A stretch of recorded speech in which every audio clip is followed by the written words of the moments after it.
I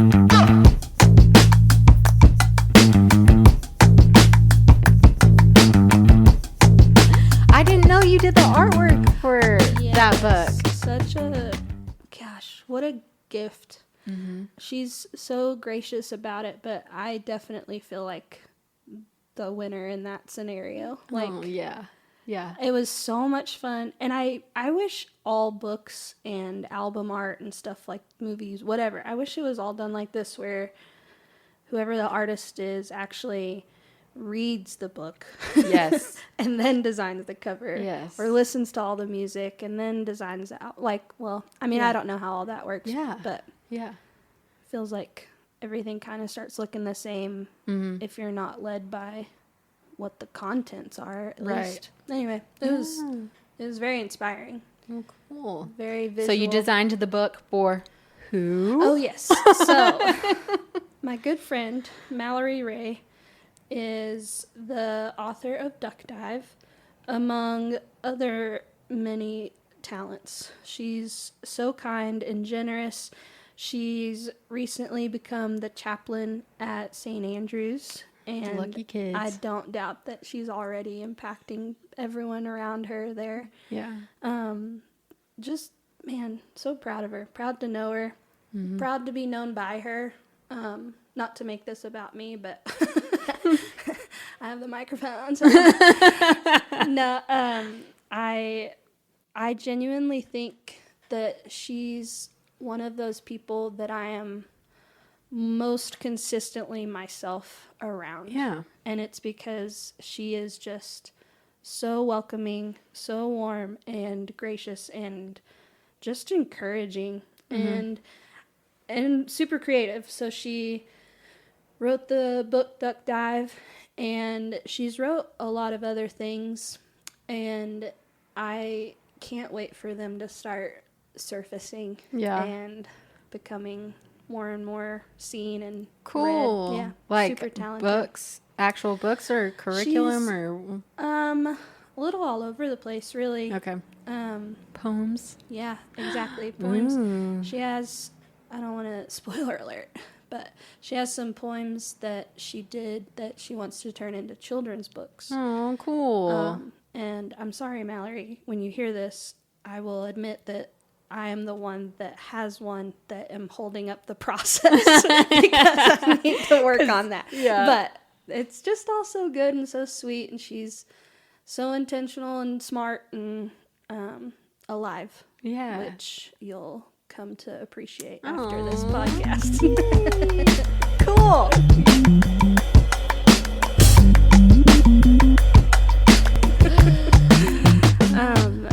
I'm so very excited to have you here today. You are literally everything that I want to be when I grow up. Oh my gosh. And it's true. So I was thinking about introducing you and stuff, and I was thinking about how if I had to pick a couple that lives their best life, it's you and your husband. And I just love that. Like, y'all just go and do and figure it out and make the most of it, and it's very admirable. So, Well, thank you. yes, I'm glad you're here.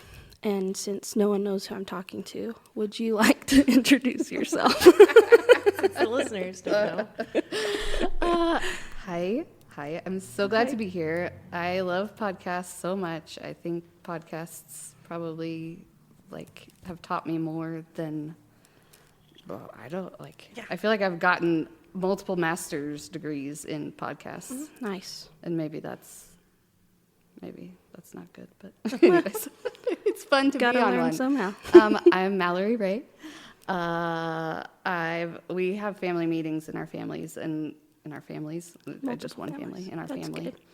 And we all have to say our name and how long we've been here. And so cool. That's up for interpretation, however you want to say that every time. And so we'll say hi, I'm Mallory Rae. I've been here for 40 years, and it's so hot that I can't, you make up something like that. It is so hot. It is so that hot. works too. Yeah. But Mallory Rae, born and raised in Amarillo. So glad to be here. So glad to have you. Love it. Tell us some, like, what are you into? Hobbies, jobs, careers, life, things like that. Well, I think it'd be most fun to talk about writing and creativity because Alicia and I made a book together, and I know Jamie's a writer too. At least a reader. Yes, I read what I write and then I throw it away. You don't really throw it away, do you? Well, I mean, there's been a lot that I have thrown away, but yeah.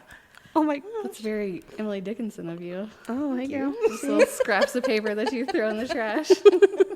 I mean, or I guess not technically throw it away because it's all on either my phone or my laptop, so it just goes in the digital trash bin. So you don't love paper as much as I do then? No, I do, but my handwriting is horrible. Same. And no, hold on.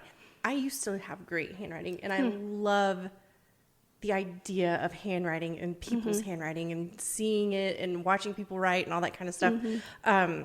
But my day job, I spend so much time on a computer, I just don't write things down really anymore, and so my handwriting is awful now. Yeah, I've always had bad handwriting, but I have arthritis, and it my handwriting is worse than my children's handwriting. Like, it's so sad. That is so sad. One time I had to provide a signature for a curriculum I had written, and the editor sent my signature JPEG back to me and was like, could you try again? This looks like a murderer's signature. Yes. This does not instill confidence in the product we're trying to sell here. Did you piece Okay, so this tell us together? about the book that you and Alicia yes. have. So this past year, one of the reasons I'm here and I've gotten to know so many cool, amazing people in this town is because I wrote a book and Alicia did the art for it, and now I get to pretend like I'm an author, even though You are. You have Look, a published book. I can have buy a it. published book. That is true. The book is called Duck Dive, and you can find it at Amazon app near you. There you go. Make sure you type it in right. Correct. Just kidding. Correct. And it's a novel not about ducks. It is not about ducks, Right. which is real. I don't know if that's disappointing to people or if that's good. I'm not sure where that lands, but it's not actually about ducks. The term duck dive is a surfing term, and I myself am not a surfer, but I lived in California for 15-ish years, and my husband is a surfer, and I claim dual citizenship in Texas and California, which people can get mad about, but Only some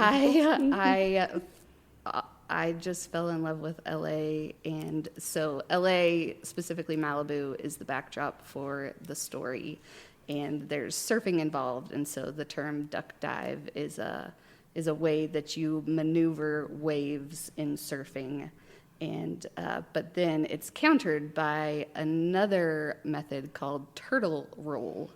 And so in the book, those two things are put side to side as how do you go through life? Do you fight through the waves and just try and, push your way through duck diving? Or do you turtle roll and let the waves of life wash over you? And so Interesting. Gosh, that was beautiful. That was beautiful. there's no way that was beautiful, but thank you. I loved it. No, I think there's a band called Duck Dive. I'm almost positive, and I had no idea that it was like an actual term that people used until you just said that. I had no I have idea. to look that up. I'm not familiar. Which is interesting because you could potentially put it in your next book because Correct. throughout Duck Dive, Mallory also laid out a playlist that goes along with the book, the vibe of each chapter and things like that, time period piece and stuff. My Yeah, God. it's sick. So Okay, so who's on this playlist? Jamie loves music. oh my gosh, Yeah. I love that. Okay, Yes. well, so I love writing to music, which is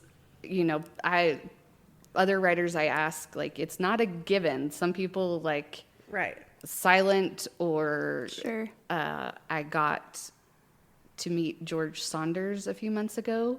He wrote Lincoln in the Bardo, among other things, and came here to Amarillo because he's a grad of WT, Nice. and he like is, I'd never say this word right, vehement. Nope, I'm gonna choose a different word. He'll know how to say it. He is opposed to Yes, there you go. listening to music. But I love listening to music while I write, and Vehemently. yeah, you did it. I did Say it. it again. I Good dare job. you. Vehemently. It has an H in it, so it kind of throws you off. Vehemently. Yes. Vehemently. Did I say it right?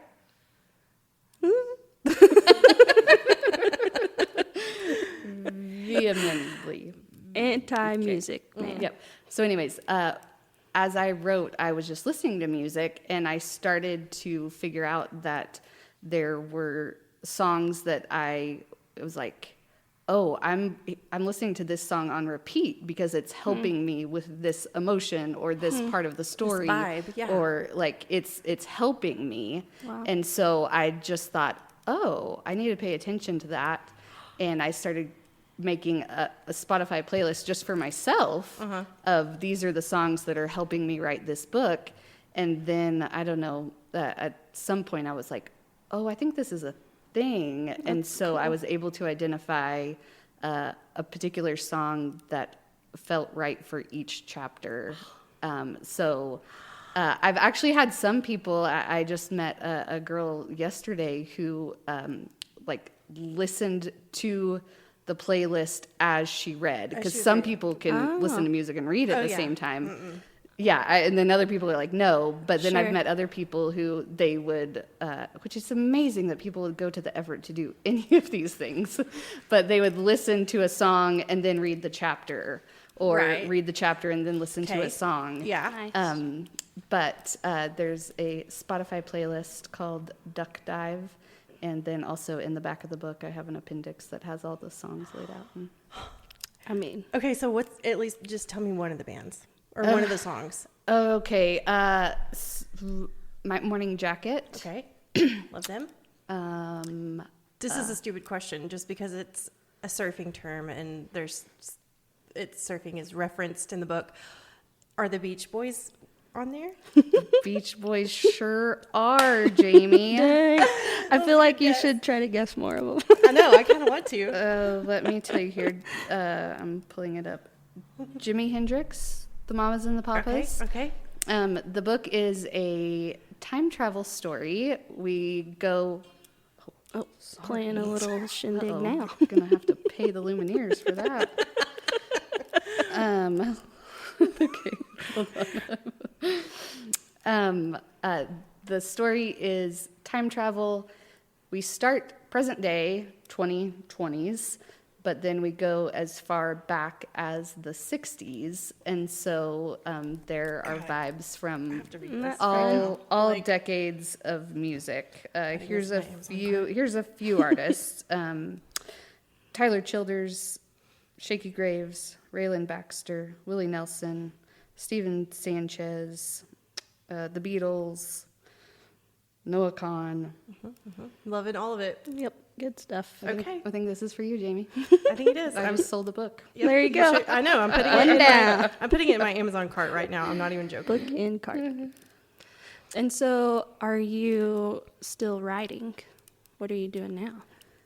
Yeah, so with Duck Dive, I gave myself, and I didn't really realize how ambitious it was, but I just knew I needed really ambitious goals to make it happen, because to give our listeners a little context, I'm not a fiction writer. I've never written fiction before. I've written mostly media, curriculum, very like much more technical stuff. Could And- have fooled me. That's for sure. But I've always wanted to write fiction. I remember as a kid, just, and I anyways, I remember as a kid listening to Paperback Writer by the Beatles and thinking, that's what I want to do. I want to be a paperback writer. That's like, cool. I love it. God, I love it so much. And so I got to a point where I was just old enough and brave enough where I thought, like, I don't want to leave this life without having at least tried. And so talked to my husband to make sure I wasn't like totally crazy or out of line and said, like, what if I took a year for me and wrote a book? And he said, yeah, There you go. absolutely. And so I had the somewhat ambitious goal of doing it all in a year. And so I started in September of 2022. And I started with a retreat. That's a weird word to call it. I went to the mountains by myself. Right. And I had about 3 weeks by myself in the mountains. And I wasn't exactly sure what my story was going into that 3 weeks. But I had probably 5 days of kind of detox of just from the world. Right. Sure. And getting to a place of trusting myself and my instincts and my storytelling instincts. And I had a moment where I thought, okay, self, you can come up with whatever story you want to come up with. Nice. And I was sitting by a lake, and the big points of the story just started coming to me. Yeah. And by the time I left that 3 weeks at the cabin, I had 15,000 words down and the big points of the story. And then I came back and I knew okay, by September of 2023, I want this to be a book that people can hold in their hands and read for themselves. So And cool. I don't think of myself generally as a very risky or brave. So in hindsight, I'm that's crazy that I was just very ambitious. I'm gonna write a book. yeah. And so I just kind of worked backward from that goal of, okay, a year from now, somebody's going to be able to hold this book and read it. And I gave myself a word count every day. I literally know nothing. If anyone who knows anything about the publishing or writing world is listening, they were probably oh my gosh, this girl is... Well, but you come from a technical side of writing where you have to meet these deadlines. You can't just kind of take your time with stuff. Correct. Yeah, which I didn't put together, but it really worked in my favor. Hold on. Sorry. Baby, will you look out there and make sure there's nobody in the parking lot? I keep hearing A little scratch. yes. And I thought I heard a man's voice, and I just want to make sure nobody's over by our cars. Yeah. Hey, now get out of here. Shut up. Oh, That was really good, Blue. You're a really good actor. at first I was like, is that gonna work? After Just he- to tell them to When he leave? said hey like that, and then y'all get out of here, I was like, some dogs are out there? Some children? Dog days of summer. Call me for the dog. Hey, dog. Okay, sorry. I'm sorry to interrupt. I just want to make sure No, we're safe. yeah, I appreciate That it. kind of gave that. I've never, it sounded just like something was really close, and I was like, somebody is in the parking lot. What about our cars? Anyway, Totally. sorry. Okay. So technical. I'm Oh, you're old. good. My You're brain good. I was- lost. Oh, yeah. So you I gave yourself a word count every day. Yep. And to start with, I Googled how long should a novel be? Yeah. And the answer I came up with was around 100,000 words. And so I'm like, okay, I've got, I gave myself 9 months trying to build in some time to figure out how to publish a book. And so I worked backwards, okay, I've got 75,000 words to go. Love it. And so how many is that a day? And it was just so fun to sit down every day. So was this, were you working full time or part time or I at all? was working part-time. Okay. trying to make a little actual money to help the family out. But my mornings were for writing, and then the afternoons I would do other work. And I was able to, with the help of the best part of all of this is all of the people who helped along the way and who helped once I had something to read. And my neighbor is a woman who is in her 80s now, and she knew that I was writing something, and she has experience in editing. And she called me up one day. She's so sweet. She always calls, even though we live right next door to each other. She called me up one day and offered to be my editor. Nice. And I said, Sylvia, yes, 100%. Thank you. I will bring you over my manuscript. And so I took her over my manuscript that at that point, when I had just printed it out on my home computer, was like 500 pages. And she looked at my binder and was like, oh, I thought you were writing a children's book. She's like, I'll read 17 of these pages. But she, bless her, she was like, I was like, oh, Sylvia, like, I'm so do sorry. not, Yeah, like, don't no, feel- Yeah. you do not need to do this. And she was like, nope, I committed to do this for you, my and I am a person of my word. Oh, my and so I'm going to do this. And she did, it old school with her red pen. I love it. She went through every page of my manuscript with her red pen and found every comma, every I love hyphen, everything I did wrong, and marked it with her red pen and gave me my 500-page manuscript That's back. so cool. Then Alicia, Yes. the best, Oh, my. my artist of my life. Yes. Go Of on. a lot of people's lives. Yep. It's so fun to do things with your best friends, and then it's also so, like, we were at lunch, like, having a very, like, businessy meeting. Like, here's what I need from you. And it was weird. What's your deadline? That's what I was most concerned about. But amazing. I don't know how many authors can say they have this. They have an artist who designed their cover after reading their book. Alicia Yeah, read the that is book cool. and then designed a cover that was the art for the book. Not is just art for a title or art for what she thought the book might be like. Right. She read my book and then made art for my book. She's a Just pretty great was- person. the best person. Which, honestly, I feel like that's what the process should be Agreed. for all books and Yeah, movies I and agree. Yeah. music. But not and everybody thinks that way, Sure. unfortunately. Sure. It more collaborative that way and Yeah. inspired. Like, it was so easy to make that art because all the visuals were there in the words, in the story, and it was just so fun. Yeah. It was an honor, Mallory. I am honored. I am so honored as well.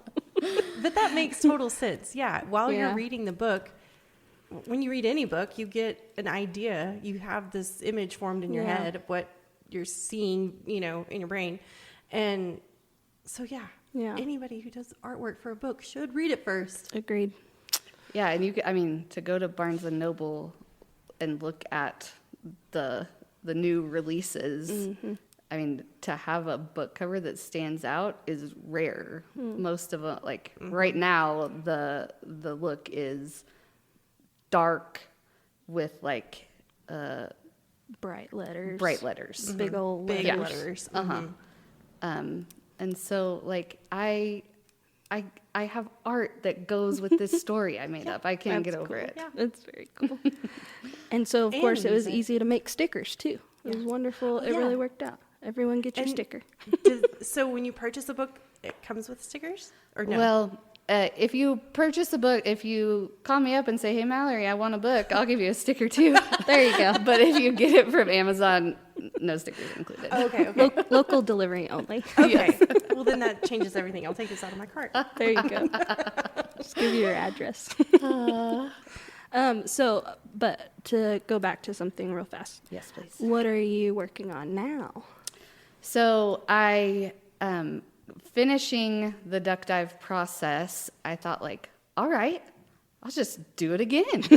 I'm a writer now.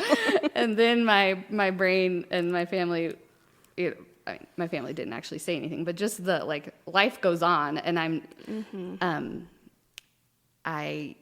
it's not realistic to just turn around and do it again. Is what I'm getting at here.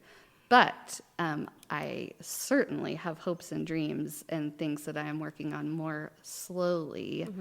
I would love someday to be able to tell my grandparents' World War II story. That's cool. It's just unbelievable. I mean, it is the stuff of movies.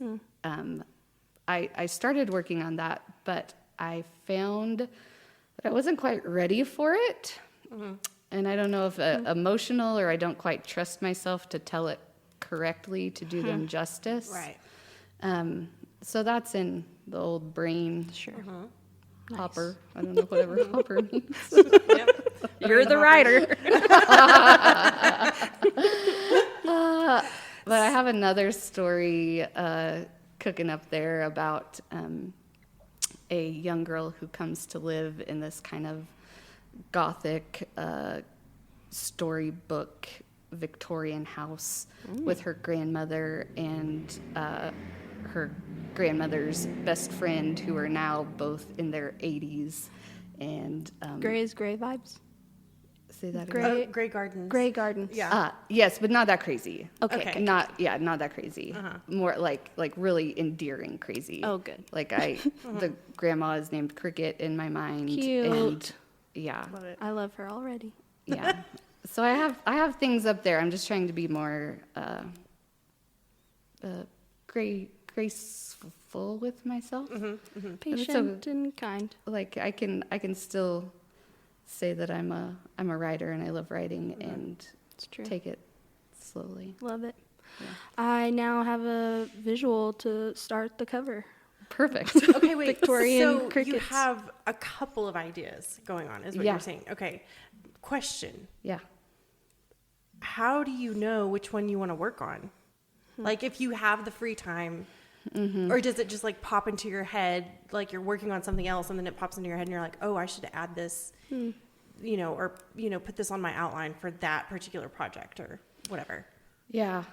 Again, I know nothing except my own experience. And the storyline with my grandparents' World War II story, I have a fair amount of words I've written down on that, but it feels stuck.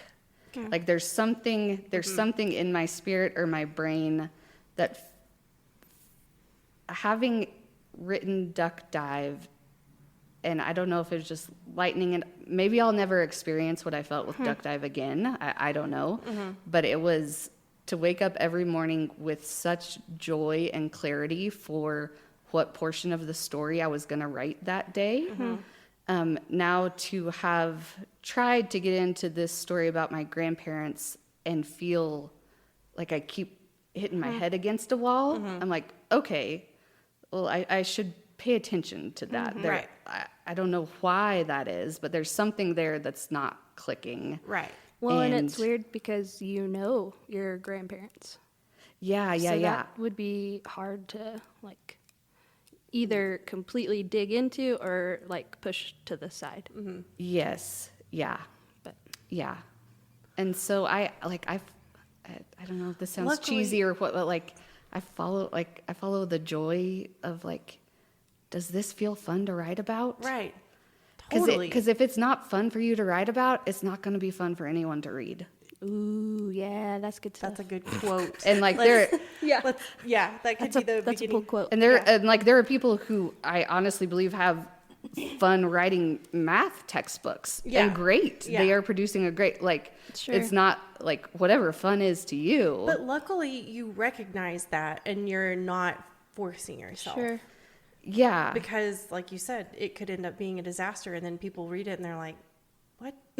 It's Sure. interesting. Even the other day, Alexis and I were talking about how hard it is to create anything when you're forcing it. Oh yeah. 100%. It's basically impossible. Well, and like, even to realize, like, you can Sure. you can create stuff Yeah. when you're forcing yourself, and And you can wah, tell. wah.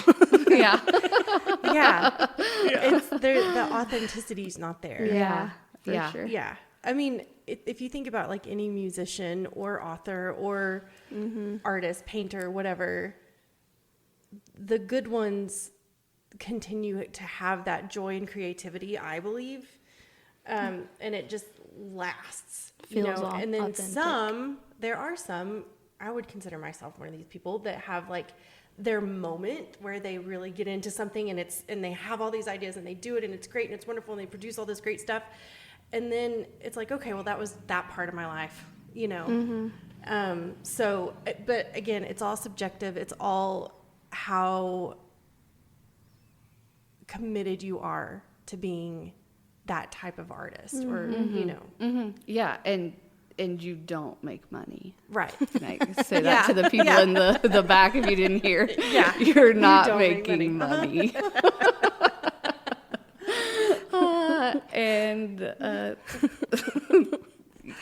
Yeah. Yep. True There you words go. have not been spoken in this podcast. And I've never been happier in my life. I love it. That's cool. Yeah. See, to me, I feel like that's what life should be about. Is if you're following that joy and you're following that happiness, then to me, that's a measure of success. 100%. So, yeah. Love it. Okay, so I have more questions. Perfect. You are from Amarillo, born and raised. Correct. What year and you graduated Tascosa? Tascosa Rebel. And here's my favorite Tascosa Rebel story. Okay. Now, mind you, I was the yearbook editor. I was on debate team. I was a very involved, like, Student. happy rebel. My senior year, I was making some sort of spirit poster, and my mom comes into my room and she says, "Why does that say go Rebelies?" Oops. That So, sounds like Mom- something I would do. Mom, this is how you spell rebel. What are you talking about? I'm pretty sure this is how I've been spelling it for 4 years, Mother. Oh my God. Oh no. So yes, graduated Tascosa 2002, and then went to California to college. And Where then did you attend college there? I went to a college called Biola University in right outside of Los Angeles, and met my husband there and lived there for about 15 years. Okay, so what did you study in California? My bachelor's degree is called Intercultural Studies. Oh. So Very smart. just big words, not necessarily smart. In intercultural studies, I learned about cross-cultural communication. I learned about anthropology. I learned about specifically development work in other countries and what it looks like to, as a nonprofit or an NGO, to go in and actually create something that is what the people there want and need, Right. not what outsiders think they want and need. That's Right. huge.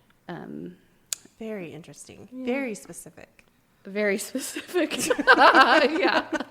I don't have a job doing that right now. It's so specific. So But okay. So how did you fall into that? How did that, was that something that you learned you could study and was like, yeah, that's what I want to do? Or growing up, I had the privilege of traveling a lot, seeing the world, and I fell in love with other people in other places. And I thought, like, oh, I can go to college and get to travel more. Yeah. There you go. Okay. Okay. That's what I'm going to do. Nice. Yeah. And then I also have a graduate degree in theology. Oh, wow. So I know a story about you, Oh, do tell. and this might be a perfect segue into letting you share that story with us. If you're up for it. Oh, well. I don't know if we have time for this story, Alicia. Yeah, that's true. But Oh, you know what story? You already know what story? Uh-huh. Okay. it's pretty It's like my life altering. It's like my. Does somebody want to listen to me talk for 20 minutes? I'll tell you this story. Yes, please. Yeah. What was your segue? I want to hear that. Well, so part of that degree is you did do some traveling for mission type work. Yeah. So tell us about that. Okay. So I think the story that Alicia is hinting at here is So subtle. So subtly. Yeah. I got the opportunity after my junior year in college to go to northern Uganda with a group that, if anyone was like, paying attention to things in the early 2000s, you probably remember Invisible Children. Yes. I have a tank top. I There you purchased go. a tank top from them because Yeah. I kind of knew about it. Yeah, get your Coney bracelet, your tank top. Yeah. Yes. Yeah. Yep. Yeah. Me and Alexis both have the same one. There you No go. way. That's funny. crazy. Yeah, and I wear it all the time, even now. I love that. Yeah. So I got to go to spend a summer in northern Uganda with Invisible Children, and we were there in the very early days of the organization. The three founding guys had just started kind of shopping the documentary around, and being that they were from San Diego and we were up in Los Angeles, me and some of my friends got connected pretty quickly, and so we got to be on the ground in northern Uganda in 2005, and we're doing some research just to figure out like how can we help this community here in Gulu specifically, and unbeknownst to me, while I could talk a lot more about that, but unbeknownst to me, while I was there, I contracted malaria, Oh my gosh. which is, it could be fine. So a couple things to know: there are multiple strains of malaria. There are some strains of malaria that kind of hit you similar to mono, where they make you just feel like fatigued and and they actually stick in your system for the rest of your life. Oh gosh. And then there are other strains of malaria that will kill you, but you can eradicate them from your system. Oh. So I got the second. It's called Plasmodium falciparum. Did you have to get shots before you left the country? Yes. Okay. So I had traveled enough to have some experience with malaria medication, and it's crazy the things we as a world have learned in the past 20 years. But back then, there's a certain kind of malaria medication that we now know causes hallucinations. No biggie. Oh my gosh. And actually, I mean, you can read a lot about it, how it's affected soldiers in particular, gosh. because you can combine hallucinations with PTSD, Oh, and you've gosh. got a Oh, really heartbreaking mix. Yeah. Goodness. So I had traveled taking that malaria medication, and I had been in Vietnam, and I had severe hallucinations on that malaria medication. And I didn't, when I was in Vietnam, I didn't realize that it was the malaria medication that was causing it. I got back home, and the day my dosage ran out, the nightmares stopped, and I'm like, oh, There you go. okay, I see what's happening here. So fast forward a few years, and I'm like, okay, whatever medicine I'm taking for this trip, I'm not taking that. Right. And so I took a malaria medication, but it's not effective against the strain called Plasmodium falciparum. Cool. Okay. So I get malaria while I'm in Uganda, but I don't actually realize that's what I have. Again, this sounds like I don't know how this sounds. It sounds like a real jet setty story, but it was all couched in, in like missions, Yeah. you know? So it was like, anyways. I left Uganda and I was home in the States for less than 48 hours. And then I was on a plane to Belize because I was going to get to spend a study abroad semester in Belize. And so I make it to Belize, and everything's fine. I get to Belize on a Saturday. It's this lovely little compound on the border of Belize and Guatemala where I was going to learn about caring for the environment and about sustainable farming. And I got there on a Saturday. Sunday afternoon, me and the other little hippie kids I'm there with are sitting around playing Settlers of Catan. And I'm like, uh-oh, I don't feel good. Like, well, you know, that tracks. 2 days ago, I was in Northern Africa. So, like, okay. Body's trying to get you. Yeah. And so I'm like, hey, guys, I got to go lay down. And I fall asleep.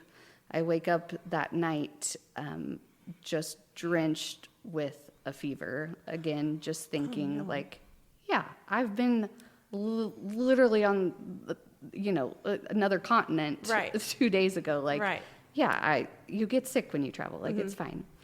A couple of days go by of severe fever. They call it a bone crushing fever because it feels like your bones are being crushed. Oh my gosh. I'm going to say by Tuesday, I'm like, oh, this is bad. This isn't getting I've better. had enough. This isn't just normal travel sick. And there was a dear couple running the little place I was at from New Zealand, but they, I was 21, they were 25. Like, we're all just babies. Kids, yeah.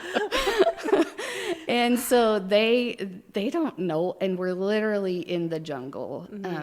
And so the first line of defense, they took me to a local guy. There's probably a better word, and I should know, like a shaman type of person. Yeah. I was going to say like a witch doctor. Yeah. And he heard the history that I had been in northern Uganda just a few days ago, and he knew enough to be afraid that I had Ebola. And so he just like crossed his fingers in an X and like got the garlic out and like get out of here, which rightly so. Like, course, yeah, oh my gosh, this silly girl brought Ebola to the. Oh my gosh, he was right. Thanks, was right. American. I was wrong. Thankfully, I did not have Ebola. But so, like, that was not a helpful experience as far as actually making me better. Yeah, that's terrifying. So the next day, we take the little forerunner thing into the next closest town, and there was a Catholic facility run by a few nuns. Not you could not call it a hospital, but it was people who had some medical experience, and they did not speak English, and I did not. Again, my fault. I was in their country. All I remember is a nun took me into a closet and gave me a shot, and I woke up on the bottom of the floor, passed out. Neat. And to this day, I have no idea. I have no idea what was in that shot. I don't know how long I was passed out on the floor. Oh my God. But when you woke up, were you better? No. Oh, No. no. This Not is just better. We're in the middle of the nightmare. Got it. Okay. Not better. So this is probably Wednesday. I've been sick sick since Sunday. Oh, no. Thursday, sweet little couple from New Zealand is like, this girl's gonna die on us. Like, we gotta Get her home. all right. Like, oh, no. Yeah. We don't need that. So at this point in Belize's history, I can't speak to how it is today. The road from one side of the country to the other was very rough, and so it's not a big country, but given the state of the road that we had to take, and the fact that I was just literally dying in front of them, and they kept stopping to make sure I wasn't dead. Oh my gosh. They drove me from one side of the from the interior of the country to the coast, where there was a real hospital, and by the grace of God, a man, Dr. Hidalgo, who was at the time the only infectious disease doctor in Central America, was Just happened to be was there. there Oh my. at the hospital, and he pretty quickly was able to figure out what none of the other people could figure out. The shaman couldn't figure out. Yeah. That I had malaria, and that it was specifically Plasmodium falciparum, which is not a strain they have in Central America. Okay. So, I lost a lot of sleep over that. Of like, did I introduce Oh, a my whole gosh. Right. new disease To this country. Yeah. You're the monkey in outbreak. I don't think that's how it works. I think we're fine. I don't think the mosquitoes there can even but anyway. Right. Yeah. Oh my gosh. But he was able to determine that I had this kind of malaria, and he also was able to determine that he did not have the medicine or the technology to gosh. help me. Oh no. Which, like, what an amazing, gracious, smart man. Right. So he was able to call my parents and say to them, the best that I can do for her, and what I will have to do for her if she's still in my hospital in the next 24 hours, is I will need to put her on a ventilator, and she will not leave my hospital once I put her on a ventilator. Oh my gosh. And so my parents said, oh, okay. Yeah. Thank you. Thank you for telling us that. Yeah. And there are so many amazing Amarillo connections and just the grace of God. My mother, around that time, maybe a little bit before, she had hopped on a plane in Amarillo to come down to Belize. And she gets on her Southwest flight or whatever it was, not Southwest, I don't think they fly to Belize, but whatever it was. And she is sitting next to Tim Tam, who is an Amarillo legend and hero. Sure.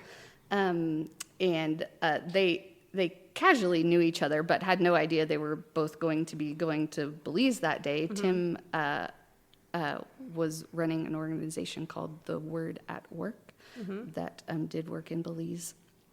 And my mom sits next to Tim. Tim's like, well, hello, what are you doing here? Of all the flights And she's and like, all the I'm people. going to Belize because my daughter is dying. And he's like, all right, like, now I am also going to Belize because your daughter, Right. like, we're in this together. Right. And If I could get goosebumps right now, I would. It's just so hot. But oh my god, yeah, it is. We the cannot inside of my stress body just enough got how hot it goosebumps. is in here right now. But interesting enough, this is what I felt like. Great.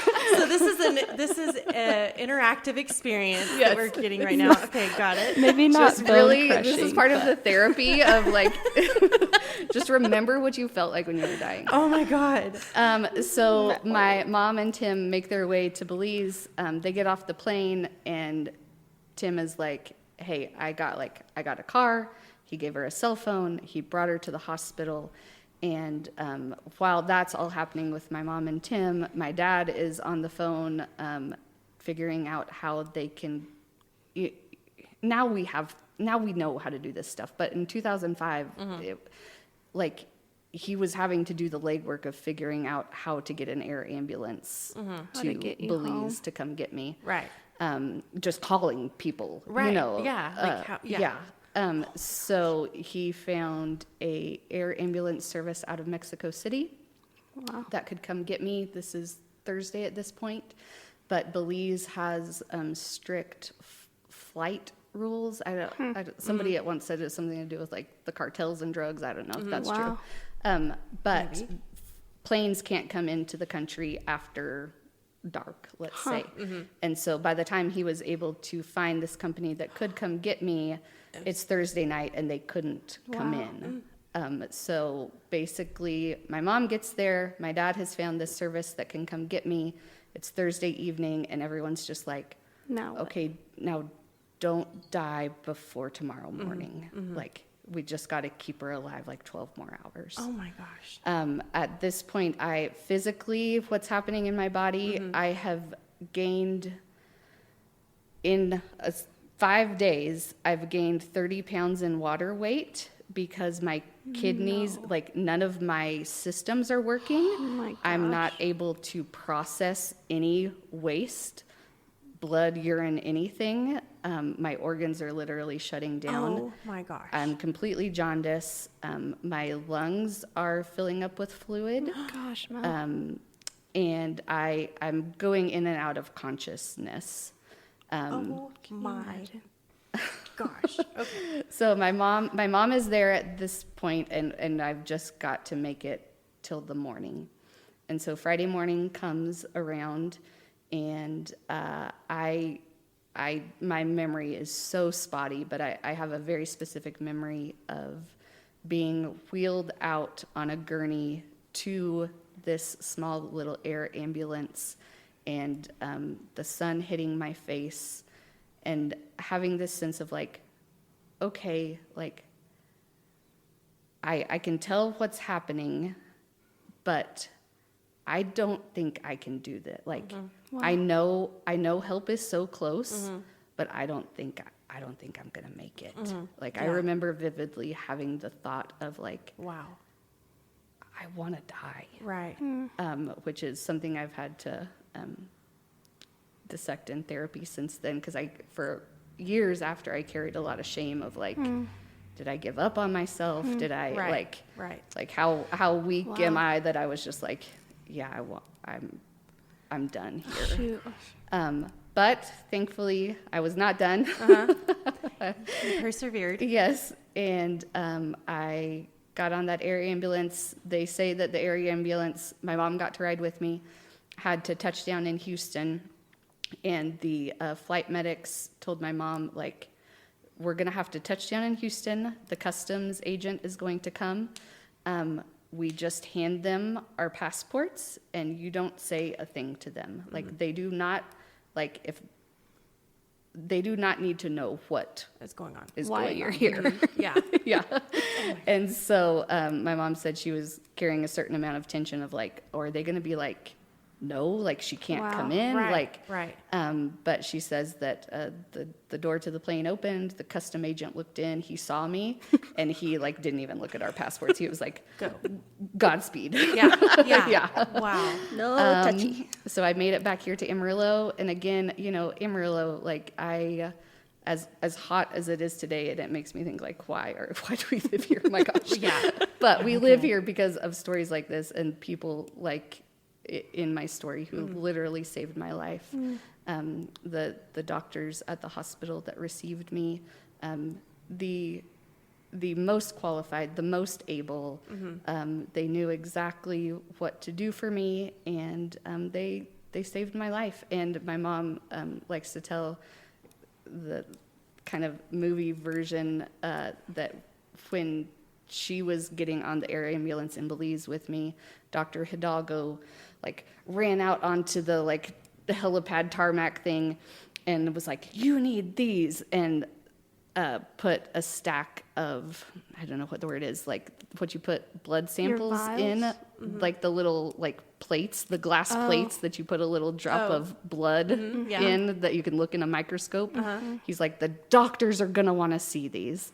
And so my mom comes back with this stack of blood samples that the doctors here are able, and they haven't gotten to see in the Wow. wild, you know, this Right, kind. yeah. But the doctors here in Amarillo saved my life, and I got something like the equivalent of 30 blood transfusions. Sheesh. It was through Oh plasma. my gosh. So I don't know what the math on all that, but I had to get basically all new blood. So a Coffee Cool. Memorial Blood Bank, like, thank you. You Yeah. like donate blood. Yeah. Like, amazing. Wow. And I spent, I don't, several weeks, a month, I don't remember, in the hospital because my body thought it had died, basically, and then That's it so had insane. to learn how to Function. not be dead anymore. Yeah. Yeah. All my organs had to start coming back online. Gosh. There was a delay of maybe 6 weeks or so, and all my hair fell out, which I guess is common. Oh Like, my Didn't know that. like you're just the stress, like Of your body. yeah. Like all my hair fell out. I remember like talking to my mom at one point of like, do like we get a wig? Yeah. Aw. Um, And you're 21 at this point. So. yeah.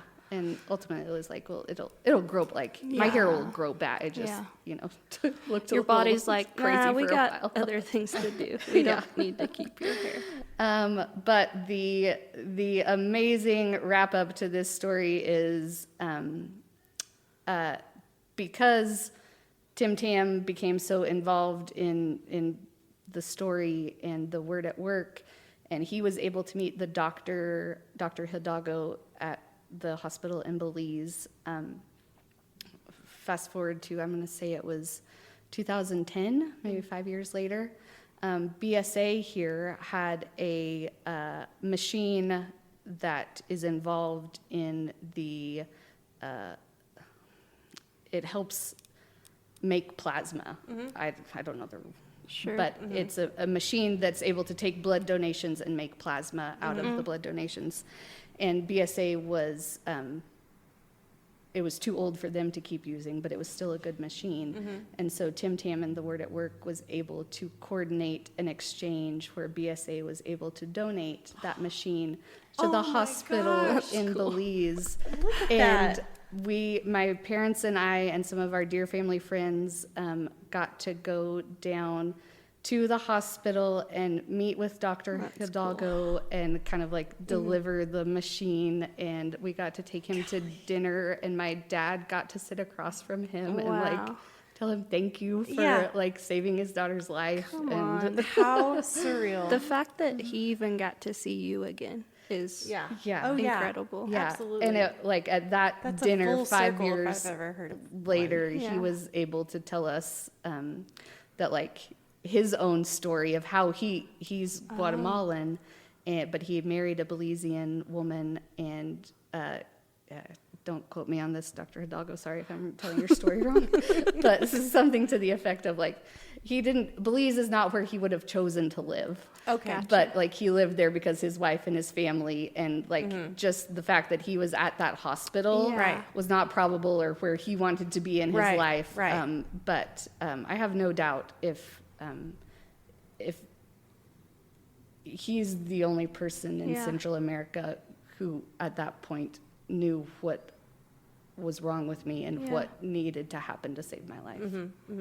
Yeah. That's just unbelievable. That is amazing. It really, like Well, I'll say this. I'm so glad that it worked out the way that it did and that we're sitting here with you today. Like, Thank you. that's Me too. amazing. Me That too. is just, Thank you. I'm telling That's a you, big if I deal. could, I'd have goosebumps all over my body. Again, This is- it is a lot. Just, it's so unbelievable and it's so surreal, but it's like God was there, period. for sure. You know, Yeah. like Over and over. there's no way around that. 100%. Yeah. Yeah. All that to say, I would read that book, Oh, even yeah. though I've heard well, the story. I think I just gave it away. Nah. I think I just spoiled it. Spoiler alert: you're alive. But Does she make it? I Find would, out. I would still read it. Yeah. Oh, Oh my gosh, yeah, me too. it's cool. So, was there ever any talk? Do you know if once you got to Houston, if they were going to maybe treat you there instead of coming all the way to Amarillo? Yes, there was talk, but and gosh, I hate that I can't say his name, the infectious disease, Dr. Carlisle, that's his name, Dr. Carlisle. My parents and my general practitioner doctor were able to talk with him enough before I got here, and he was confident that he could help me. And so they were able to make the decision that I could just come straight home. Yeah. Okay, 2 questions. Well, one's not a question. I cannot wrap my head around. I just think about me as 21. Yeah. First of all. Yeah. So good job, Mal. Yes. And then a random question I was thinking of, do you think any of that has caused you health issues long term? Oh, yeah. I do, but not because I have any hard medical. Sure. It's just my, a couple of years ago was diagnosed with psoriatic arthritis, which is a immune system inflammation type thing. And, as I've read about arthritis and immune disorders, like, it seems clear to me Possible. that inflammation and trauma are all just like Connected. Yeah. Your body knows how hot it can be on the inside. Yeah. So it just inflames. Yeah. We're still hot from 20 years ago. Right. Yeah. This is kind of along the same lines, but I thought about this when you were saying it. When your hair grew back, did it grow back different? Curly. Was it curly before? It's always been curly. Uh-huh. This is, you don't need to know this, but when I was like 7, another just random Amarillo story. When I was like 7 or 8, Polo Ralph Lauren came to Amarillo to do a advertising campaign. And they put out like a casting call in the Globe News inviting children to come be a part of their ad. And so I remember, I don't know what it was called at the time, but the Ambassador Hotel, like our one fancy hotel that's now gone. Smells gone. like Which childhood. Yeah. Oh. I remember sitting in the lobby of the Ambassador Hotel, whatever it was called at the time, and meeting a person from Ralph Lauren. And I got to be in the ad. I got a really fancy, I got to wear a fancy, Christmas velvet dress. Ooh, girl. And Love it. that was I've always had curly hair, and that was the first time it was a hairdresser from New York City, somebody from the big city came. Yeah, big time. And he, for the first time, he did a blowout on my hair. Oh. And we, my mom had never seen that. We didn't know that existed. Right. Yeah. And It's only done in New York. Yeah. Yeah. Bigger cities. Yeah. But he taught her how to use the round brush and the blow dryer. wow. And so since I was 8, I've always straightened my hair because that's what the guy from New York City did to my hair. Yeah. And it was My gosh. cool and fancy. Yeah. Yes. So just 4 months ago, I've known Alicia for 6 years now, and she didn't know I had curly hair. I'm still kind of salty my about gosh. it. She Yeah. didn't know I had curly Like, hair who are until you? 3 or 4 months ago when I started wearing it curly again. So no, it's always been curly. Even when it grew back, it was curly. Yeah. But you would never have known because I always Right. straightened it. Right. Yeah. Wow. I'm still salty about it. But I'm living a lie. good thing it's really cute on you. I know it is very cute. There was something else I was going to ask. Oh, this is completely off subject. But I did want to ask before we went on for too long. I don't know how long we've been on, but It's a while. It's Sorry, okay. Alexis. Yeah, sorry. but Yeah. I do want to ask this just because this is, I guess, a personal. I want to know. Yeah. Have you met any authors that you admire, or have you ever had the opportunity to meet someone that you've really wanted to meet in the writing world? I know I already mentioned this, so I'm going to sound like a real George Saunders fangirl, which I am, so I'm fine with that. But I think it was back in April, WT brought him down, and reading Lincoln in the Bardo was like a transformative experience in my life. It's Wow. the most uniquely written, powerful story. It's written kind of like a screenplay, and it's telling the story of Lincoln and the death of his son Willie, which was all happening at the eve of the Civil War per se, and the story takes place in the graveyard where Willie is entombed in a mausoleum. But in the screenplay story, he is a ghost. And so you're getting to see things through his ghostly perspective, but then you're also seeing Abraham Lincoln's perspective as a grieving father. Right. A grieving father, grieving the things that he knows are about to happen to the country. Right. It's the most powerful book I've ever read. Wow. And so a couple of months ago, WT brought George Saunders in, and he spoke, and we all cried. And then afterwards, I got to meet him, and my best friend Sarah, she made me, because I was like, oh, this is so cringe. She made me give George a copy of my book. Like, George Saunders does not want to know about my book. Don't make me do this. He does not want to know about my book. That's a good friend. But I thought, like, okay. So I walked up to him, and I was like, I'm going to hand you something that is a gift. I am not asking you to do anything with this. I have no expectation that you're ever going to even open it and look at one word in here. But I just want you to know that this book right here, Duck Dive, exists because of people like you. That's cool. Who have made me who I am. So Right. I just want you to know that your work goes out beyond you. I love your work so much, it inspired me to make some of my own work. And so I gave him a copy of Duck Dive, and he he took it and he held it to his heart. Oh. Come on, man.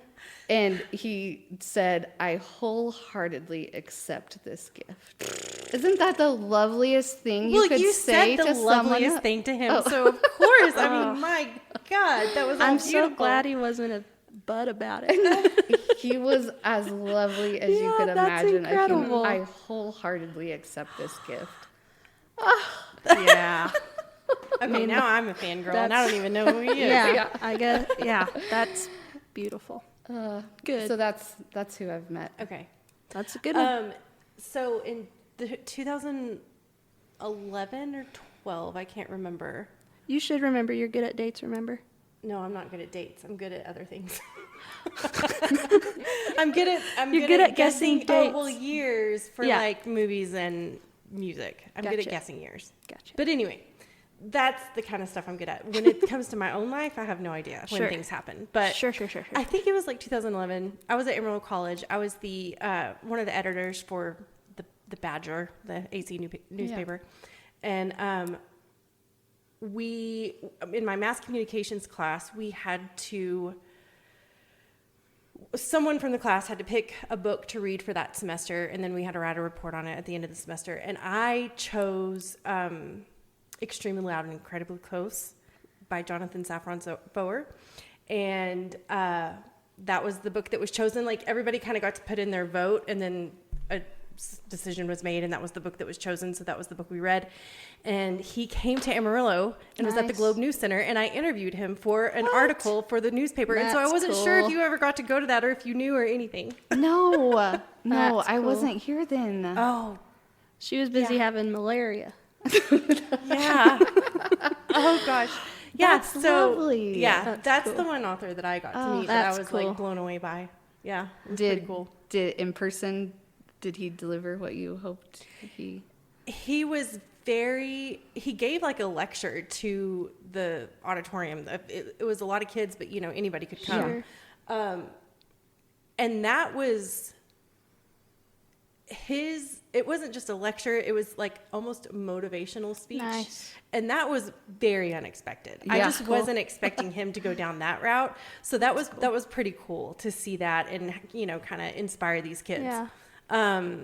The other thing was the one way I did expect him to be was just like, you know, a Jewish kid from New York, and that's and he fit that completely. So that was the other Perfect. thing. Yeah. Didn't Nailed it. disappoint. Yeah. That's good.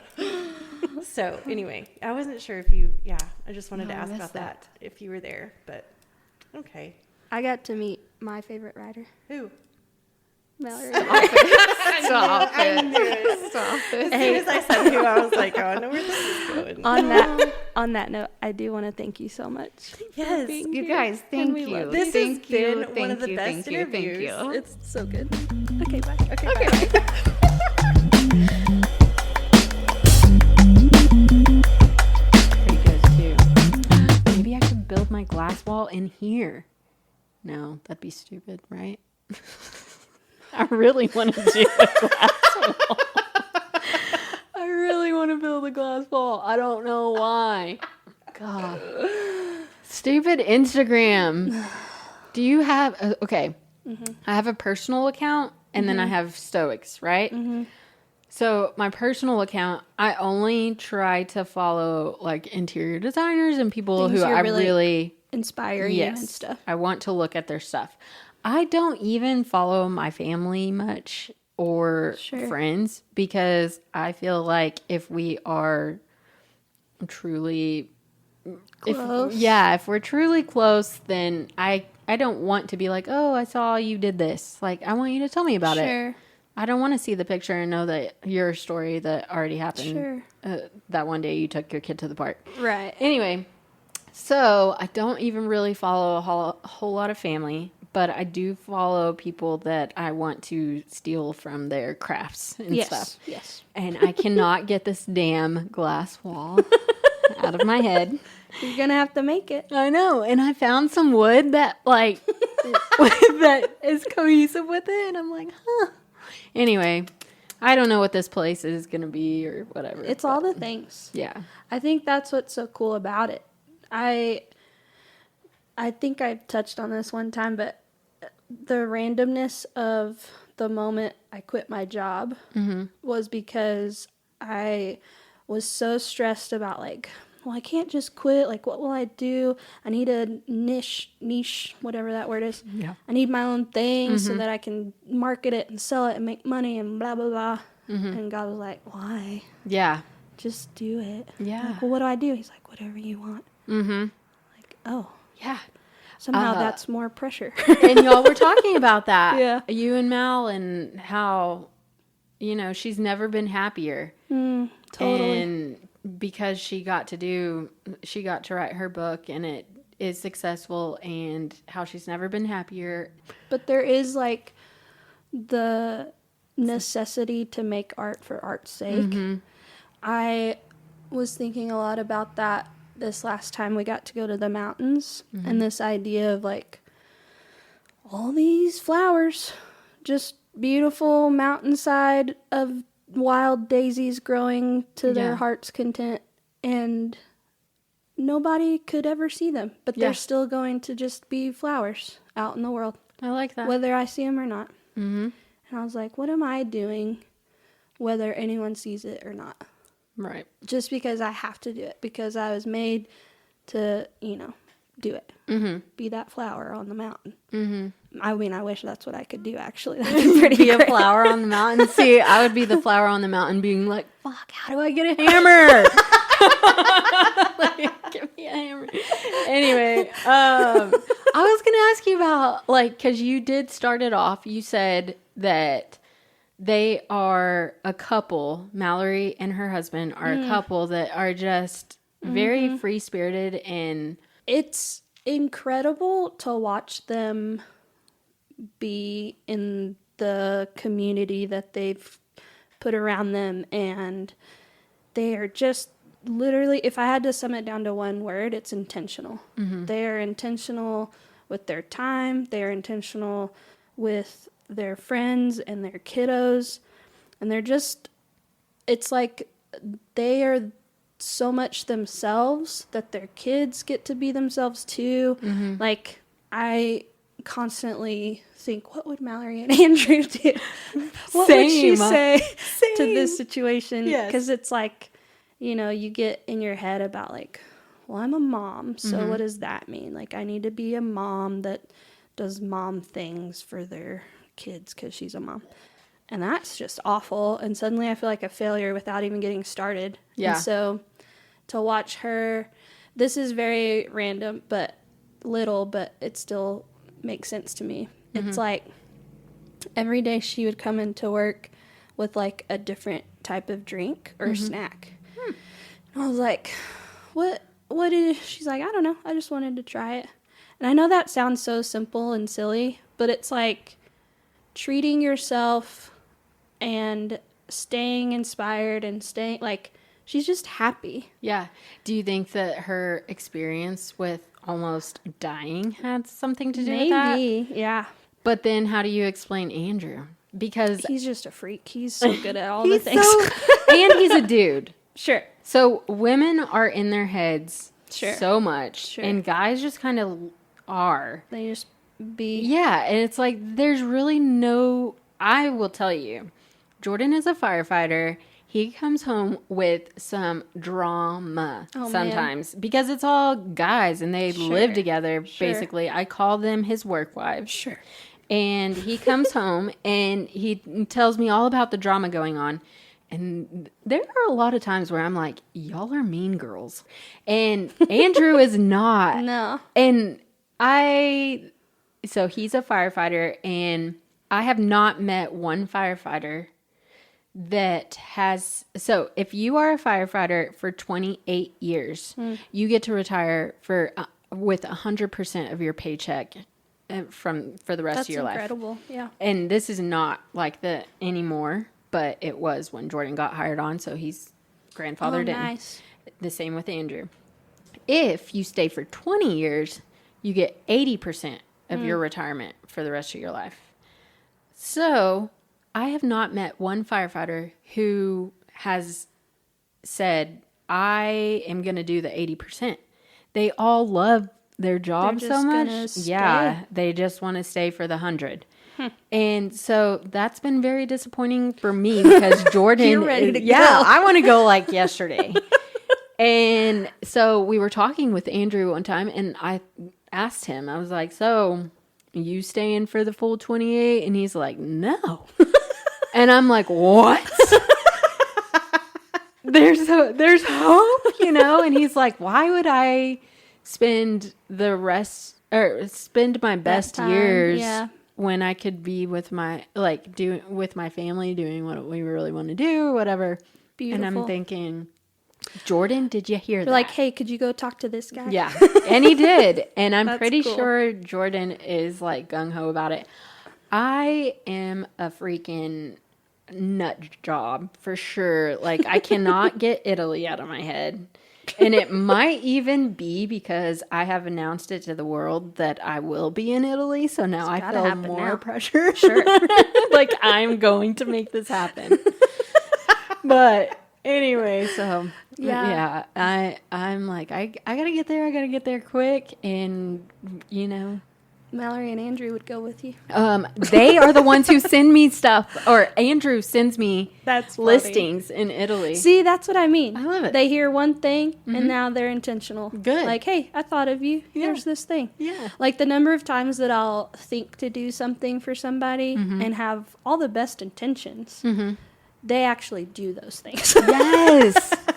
Yes. I do that all the time. know.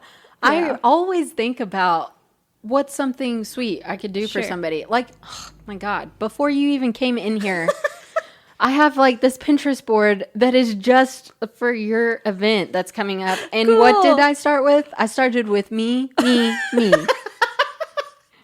So remind me to show we'll get you to this that later. Pinterest board. God, freaking selfish. Well, I could have brought you a drink or something, so we both suck. Yeah. It's fine. Yeah. I could have really used one. No, I'm just kidding. Yeah. No, I couldn't. But anyway, yeah, I adore them. And I do think that probably has a lot to do with their outlook on life. Because if Yeah. your spouse is willing to, see the bright side and everything, Sure. like there's nothing left for you to do. But It's huge. yeah. Just carry on. Yeah. They definitely carry that, like, water off a duck's back, whatever that. What does that phrase. mean? So, like, stuff doesn't stick to them. Like, they repel all the bad and just keep going. Yeah. It's really interesting. Yeah. Good people. Mm-hmm. I'm thankful to have had this time with Mallory, and I've heard this story maybe like 4 times, and literally every time I'm still like, what? Yes, Oh I my heard you. God. I was like, oh, did she not hear that part No, before? every time I'm just like, I can't believe it. yeah, it's I'm so crazy. glad. It's like she's literally telling the story, Mm-hmm. so I know it's okay. But man, Yeah. I'm interested in her grandparents' story. oh yeah, I'm very intrigued. Yeah. I'll And be intrigued to read anything else she ever Yeah. writes the rest I of her almost life. don't want her to even talk about the story. Sure. Like, I want to read Just hand me a book one day. Mm-hmm. So good. Yeah. I'm Well, ready for it. I pray that she becomes a millionaire off Duck Dive. And if you haven't got it, you should get it. Go get it. Oh yeah, water off a duck's back. Go get duck dive. I was like, is that in the book? That was a plug.